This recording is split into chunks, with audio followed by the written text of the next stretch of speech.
Hello everyone, आज हम पढ़ेंगे बीज विज्ञान। बीज विज्ञान से संबंधित आज हम सभी महत्वपूर्ण प्रश्न पढ़ेंगे। तो आज का हमारा पहला क्वेश्चन है,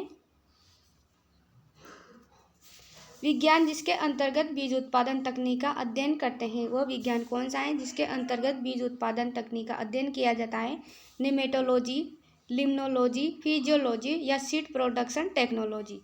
तो वह विज्ञान जिसके अंतर्गत बीज उत्पादन तकनीक का अध्ययन किया जाता है वो क्या कहलाता है? सीड प्रोडक्शन टेक्नोलॉजी कहलाता है। नेक्स्ट क्वेश्चन है, श्रेष्ठतम गुणवत्ता वाले बीज की श्रेणी है। इनमें से श्रेष्ठतम गुणवत्ता वाले बीज की श्रेणी कौन सी है? मूल केंद्रक बीज, प्रजनक बीज, फाउंडेशन सीड या सर्टिफाइड बीज। तो श्रेष्ठ गुणवत्ता वाले बीज की श्रेणी में कौन सा बीज आता है? मूल केंद्रक बीज श्रेष्ठ गुणवत्ता की श्रेणी में आता है। नेक्स्ट क्वेश्चन है, सामान्य बीजोपचार फफूंदनाशी की मात्रा प्रयोग करते हैं। सामान्य बीजोपचार के लिए फफूंदनाशी की मात्रा कितने प्रयोग में ली जाती है? 1 से 2 ग्राम या 2 से 3 ग्राम या 8 से 10 ग्राम या 20 से 25 ग्राम। तो सामान्य बीजोपचार है तो फफूंदनाशी की मात्रा कितनी प्रयोग में ली जाती है? 1 से 2 ग्राम प्रयोग में ली जाती है प्रति केजी सीड। नेक्स्ट क्वेश्चन है, बीजोपचार हेतु कौन सी दवा प्रयोग करते हैं? बीजोपचार करने के लिए कौन सी दवा प्रयोग में ली जाती है? शाकनाशी, कवकनाशी, यूरिया या कोई नहीं। तो बीज उपचार करने हेतु कौन सी दवा प्रयोग में ली जाती है? कवकनाशी दवा प्रयोग में ली जाती है। नेक्स्ट क्वेश्चन है, बीजोपचार का सही क्रम है। इनमें से बीजोपचार का सही क्रम कौन सा है? कवकनाशी, कीटनाशी या राइजोबियम या कीटनाशी, कवकनाशी या राइजोबियम कीटनाशी, कवकनाशी या सभी। तो बीजोपचार का सही क्रम कौन सा है? कवकनाशी, कीटनाशी और राइजोबियम। FIR फंजीसाइड, इंसेक्टिसाइड और राइजोबियम। नेक्स्ट क्वेश्चन है, बीजोपचार के लिए उपयुक्त कवकनाशी है। बीज उपचार करने के लिए उपयुक्त कवकनाशी इनमें से कौन सी है? वीटावेक्स, थायरम, एगेलोल या सभी। तो बीजोपचार के लिए उपयुक्त कवकनाशी कौन सी है? उपयुक्त सभी बीजोपचार के लिए उपयुक्त कवकनाशी है। नेक्स्ट क्वेश्चन है, राजस्थान में प्रमाणित बीजों का वितरण किसानों को कौन सी संस्था करती है? राजस्थान में प्रमाणित बीजों का वितरण किसानों को कौन सी संस्था करती है? किसान, NSC नेशनल सीड कॉर्पोरेशन या RSSC Rajasthan state seed corporation या सभी। तो राजस्थान में प्रमाणित बीजों का वितरण किसानों को कौन सी संस्था वितरित करती है? RSSC Rajasthan state seed corporation किसानों को बीज वितरण करती है। नेक्स्ट क्वेश्चन है,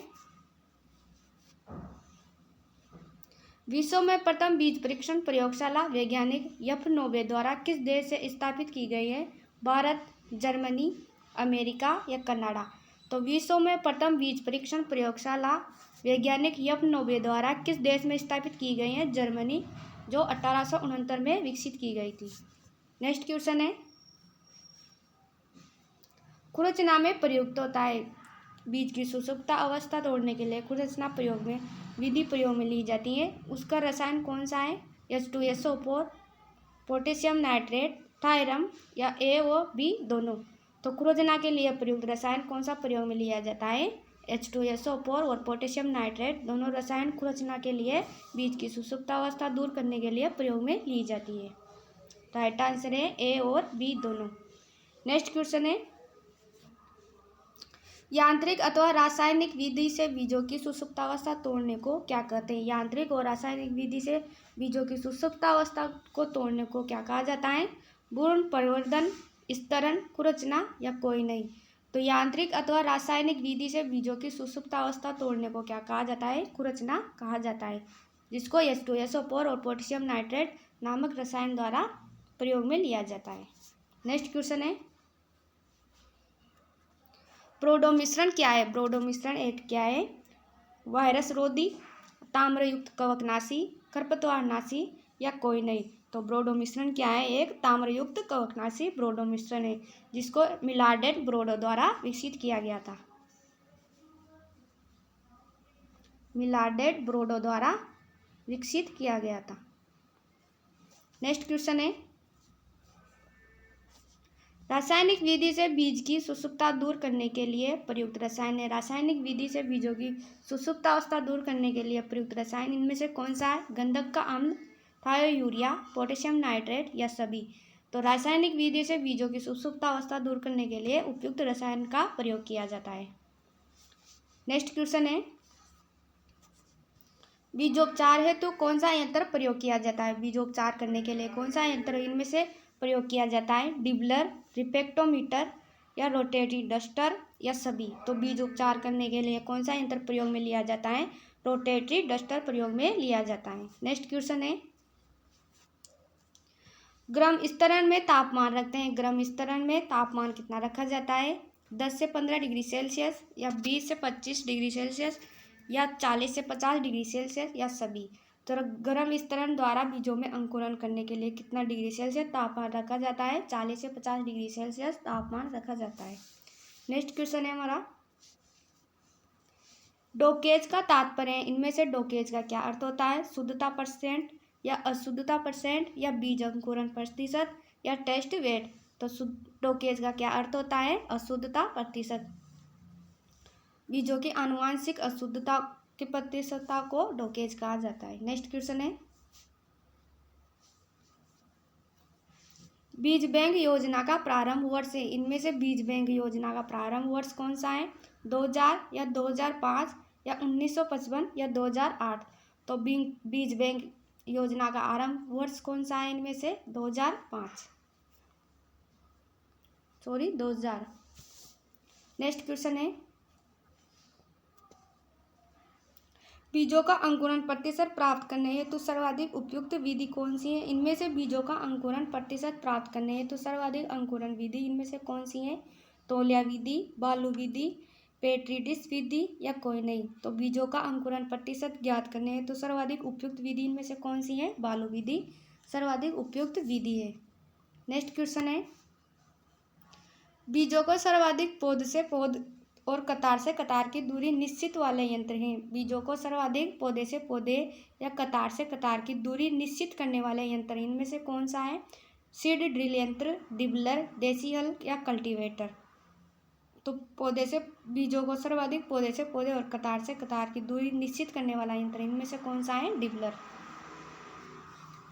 नेक्स्ट क्वेश्चन है, बीजों को ताप पर रखकर जिससे वे अंकुरित हो जाए विधि क्या कहलाती है? शीत स्तरण, गर्म स्तरण, धूम्रन या कोई नहीं। तो बीजों को ताप पर रखकर जिससे वे अंकुरित हो जाए तो वो विधि कौन सी कहलाती है? गर्म स्तरण विधि कहलाती है, जिसमें 40 से 50 डिग्री सेल्सियस तापमान रखा जाता है। 40 से 50 डिग्री सेल्सियस तापमान रखा जाता है। और शीत स्तरण में 0.5 से 10 डिग्री सेल्सियस तापमान शीत स्तरण में रखा जाता है। नेक्स्ट क्वेश्चन है, गेहूं जौ का न्यूनतम अंकुरण प्रतिशत। इनमें से गेहूं और जौ का न्यूनतम अंकुरण प्रतिशत कितना होता है? 75% या 85% या 80% या 100%। तो गेहूं और जौ का अंकुरण प्रतिशत न्यूनतम कितना होता है? 85% गेहूं और जौ का अंकुरण प्रतिशत होता है। नेक्स्ट क्वेश्चन है, ग्वार का न्यूनतम अंकुरण प्रतिशत है। ग्वार का न्यूनतम अंकुरण प्रतिशत कितना होता है? 75%, 85%, 80% या 70%। तो ग्वार का अंकुरण प्रतिशत न्यूनतम कितना होता है? 75% ग्वार का अंकुरण प्रतिशत होता है। नेक्स्ट क्वेश्चन है आज का, अंकुरण प्रतिशत ज्ञात करने के लिए कितने बीज लेते हैं? अंकुरण प्रतिशत ज्ञात करने के लिए कितने बीजों की संख्या ली जाती है? 75, 85, 80 या 100। तो अंकुरण प्रतिशत ज्ञात करने के लिए कितने बीज लिए जाते हैं? 100 बीज लिए जाते हैं। नेक्स्ट क्वेश्चन है, उत्तम बीज में भौतिक शुद्धता कितनी होनी चाहिए? उत्तम बीज में भौतिक शुद्धता कितने % होनी चाहिए? 75%, 85%, 80% या 100%। तो उत्तम बीज में भौतिक शुद्धता 100% से कम नहीं होनी चाहिए और आनुवांशिक शुद्धता 80% होनी चाहिए। नेक्स्ट क्वेश्चन है, सरसों के आधार बीज की पृथक्करण दूरी है। सरसों के आधार बीज की पृथक्करण दूरी कितनी रखी जाती है? 50, 200, 30 या 400। तो सरसों के आधार बीज की पृथक्करण दूरी कितनी रखी जाती है? 200 आधार बीज की पृथक्करण दूरी रखी जाती है। और सरसों के प्रमाणित बीजों की पृथक्करण दूरी 30 30 मीटर रखी जाती है। नेक्स्ट क्वेश्चन है,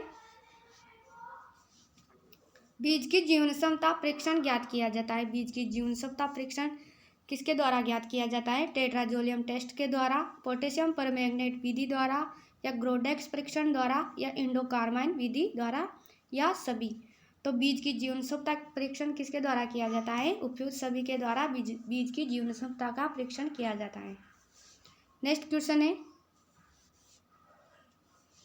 सीड इंडेक्स में कितने बीजों का भार ज्ञात किया जाता है? सीड इंडेक्स में कितने बीजों का भार ज्ञात किया जाता है? 100 बीजों का, 200 बीजों का, या 300 बीजों का, या 1000 बीजों का।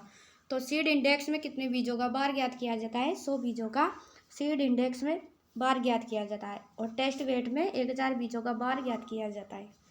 नेक्स्ट क्वेश्चन है, धान के बीजों का परीक्षण भार है, इनमें से धान के बीजों का परीक्षण भार कितना होता है? 25 ग्राम, 21 ग्राम, या 40 ग्राम, या 2 ग्राम। तो धान के बीजों का परीक्षण भार कितना होता है? 25 ग्राम धान के बीजों का परीक्षण भार होता है।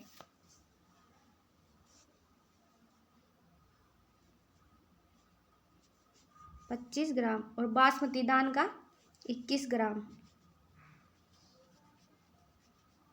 बासमती धान का भार कितना होता है? 21 ग्राम बासमती धान का भार होता है। और 40 ग्राम गेहूं के बीजों का परीक्षण भार होता है, और 2 ग्राम गेहूं के बीजों का परीक्षण भार होता है।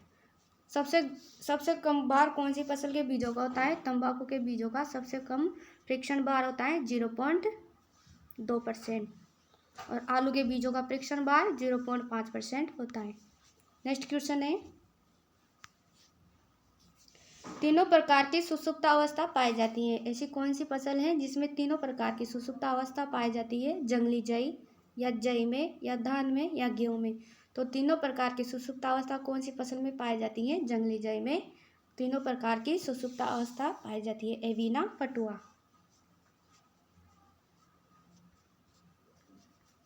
एविना पटुआ। जंगली जई का वैज्ञानिक नाम क्या है? एविना सेटाइवा।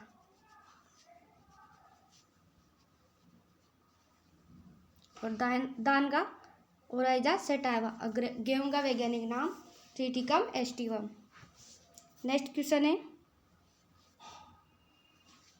सीड प्लॉट टेक्निक दी गई थी। सीड प्लॉट टेक्निक किसके द्वारा दी गई थी? डॉक्टर पुष्कर नाथ द्वारा, या डॉक्टर स्वामीनाथन द्वारा, या वर्गीस कुरियन द्वारा, या कोई नहीं। तो सीड प्लॉट तकनीक किसके द्वारा दी गई थी? डॉक्टर पुष्कर नाथ द्वारा सीड प्लॉट तकनीक दी गई थी।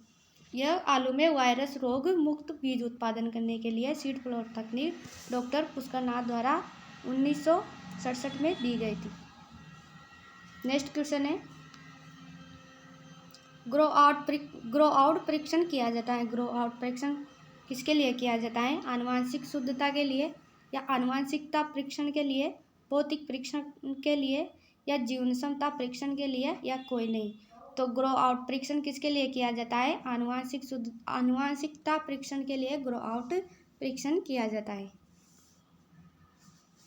Okay, thank you. आज की क्लास हमारी यहीं पे समाप्त होती है। मिलते हैं नेक्स्ट क्लास में एक नई क्रॉप के साथ। Okay, thank you.